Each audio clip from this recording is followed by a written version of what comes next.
Happy Monday, everybody, and welcome back to Canna-Keto. Today we're going to make Canna-Butter. And what we're going to need is a small 4-quart saucepan. Don't want to go too wide, as that may increase the chances of burning the butter and creating off flavors. Next is the cannabis. A good rule of thumb is 1 cup can of flour to 1 cup butter. Now I don't have can of flour at the moment, so I'm going to be using about 56 grams of trim and sugar leaf. Next is going to be the coffee filter, the strainer, and the mixing bowl. Now you could use a cheesecloth. I prefer the coffee filter because the main takeaway here is to let gravity do the job. You don't want to really squeeze the cheesecloth or the coffee strainer and get contaminants into the butter. That can create off flavors. Next is the most important part, which is going to be decarbing your cannabis. Now, decarbing your cannabis is going to turn your THCA, the naturally found element in the plant, to the THC, which is the euphoric or psychoactive component when ingested. Now, the thermometer, not needed, but it is recommended. You don't want to let your butter get above 200 degrees, and you want to make sure it does get above 160 degrees to make sure you get the cannabis from the plant into the fat of the butter itself. Guys, here we are at step 1. The oven preheated to 250 degrees, and we're going to bake this for about 30 to 45 minutes. We've got our cannabis in our glass pan. Don't have it too thick on top of each other. We're going to come back in here in about every 10-15 minutes and then just kind of stir everything up so it can get decarbed evenly. But as you can see, we don't have the bottom of the tray too thick. It's pretty thinned out. All right, go ahead and pop this thing in the oven. All right, you're about 20 minutes into the decarbing our cannabis. Let's go ahead and take it out, and we're gonna go ahead and just kind of mix this up a little bit to kind of just mix it around. Don't want it to go too crazy, just kind of get it mixed up.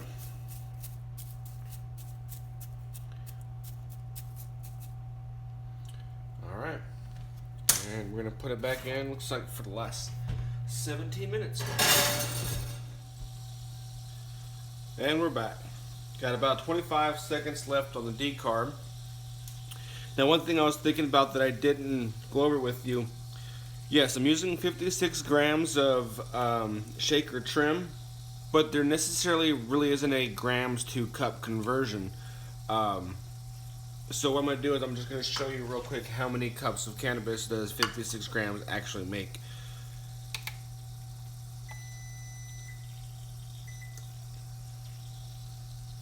Alright, so we got grams.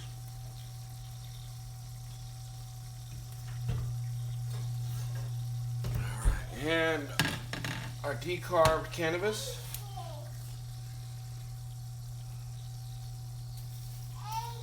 And just mix that up a little bit. Now this would be a situation if you were using can of flour in this situation, you would want to grind it up, put it in a coffee grinder, kind of get everything kind of mixed up nice and fine. Since we're just using shake in this point, I can break a lot of it up just by pushing down on the trim itself. So it is a little bit more crunchier now since it's been baked at about 250, so there really isn't necessarily a need to grind this one up. I will be making another video though with can of flour, and I'll be going over more of that in that clip. Alright, got it zeroed out. Let's go ahead and add our 1 cup of cannabis.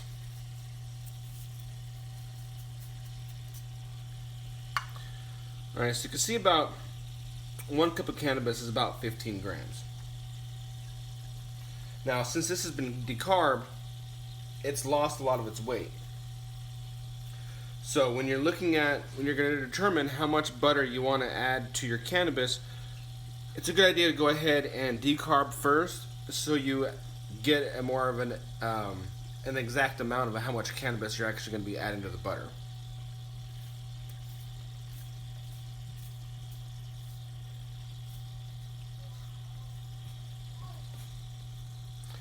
Alright, we got that 1 cup right there. Zero it out again. Go ahead and add the rest of this, see how much that brings us to.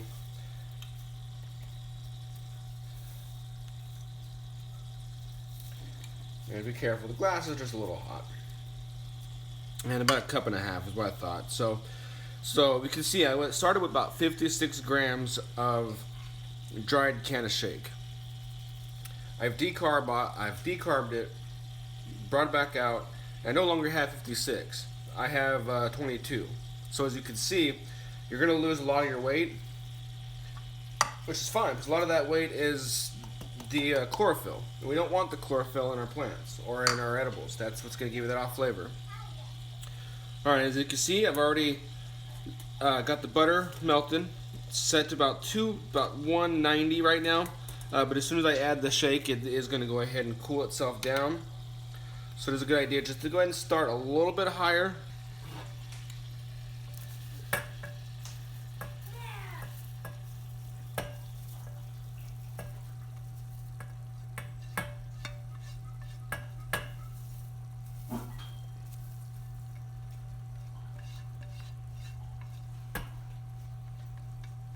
Alright, make sure we get all the dust in there as well, or keef. Alright, just added that 2nd stick of butter. Just to go back and correct myself, when we were talking about what is going to be needed, I should have added the 2 sticks of butter, not the 1 stick of butter, because 1 stick is only 1/2 cup. So, but I usually like to add in the 1st stick, melt it down, and then add the cannabis, and then add the 2nd stick on top of the cannabis. So that way I'm not adding the cannabis directly to the hot bottom of the pan without no medium to help it keep it from burning. So we're going to keep that at about 160 to 200 for about 3 hours. Right now it is at about 100 degrees, but that's just put the top back on. Alright, so we got the sticks of butter up to about 160. Both sticks are melted. Cannabis is infused. And then we don't want the butter to melt, we don't want the butter to burn. So what we're going to do is we're going to add about 1 cup of water. Now, we'll go back over a little bit later exactly what we can also do with that cup of water we just added. But for right now, I'm just going to go ahead and let it sit for another few hours. Alright, back up to about 160 degrees since we've added the water. And let's go ahead and stir it. We want to go ahead and keep stirring it after this, roughly about every 30 minutes or so. Just want to stir occasionally. Make sure to keep it mixed well. And alright, so our butter's been sitting here for about 3 hours at about 180 degrees. It's been stirred about every 20-30 minutes or so, and it's getting nice and smelling good. And all right,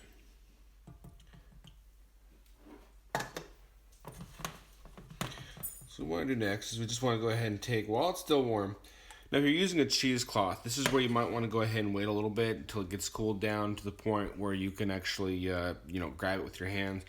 But this is why I like using the mixing bowl with the strainer and the coffee filter, so I can just go straight into the coffee filter, press out any of the extra that I need without having to worry about it cooling down.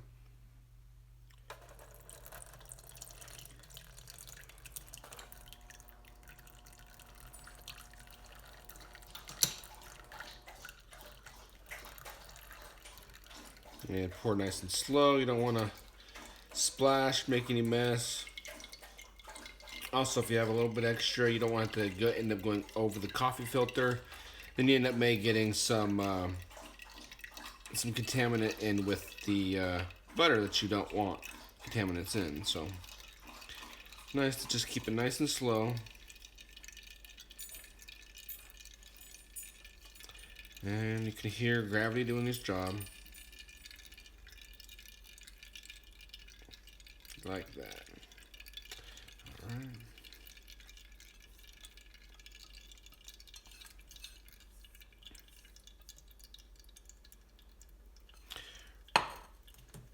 Alright, now at this point, kind of just going to let it sit. Try to let gravity do the job. Again, kind of reiterating that.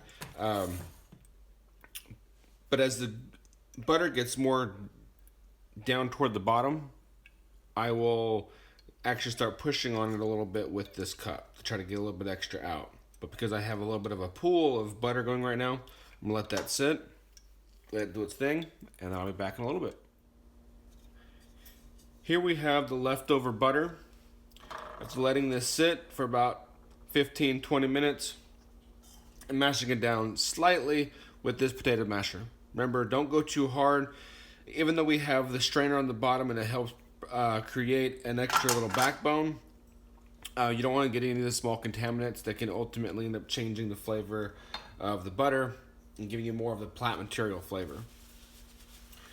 Alright, so as far as the butter, like I said, we're going to come back to this. We need to get the butter and the water separated. Now, butter and water don't mix very well, so in order to get this to separate, we're going to put this in the fridge, let the butter solidify across the top. And once the butter solidifies across the top, we're going to poke a small little hole in it, drain out the excess water, and what we have left is our Canna-Butter. After about sitting in the fridge for about 2 hours or so, this is going to be our final product. Alright. Now, in order to get the butter or the water separated here from the butter, what we're going to do is we're going to want to just go ahead and make like a little mark in here for the water to escape. See? That's how the water is going to escape. A little hole up on top just to kind of give it some ventilation, let the air kind of come in. And as you see, we just basically pour that out. And what's left over is the butter. Just scrape that, put it in a jar, put it in whatever you want to keep it in, and then keep it in the fridge. Well, I hope you guys liked the video. If you guys liked the video, go ahead and hit this like button. If you'd like to see more of these videos, including the dinners and different snacks I'll be making, go ahead and hit subscribe. You guys have a great day. Thank you for watching.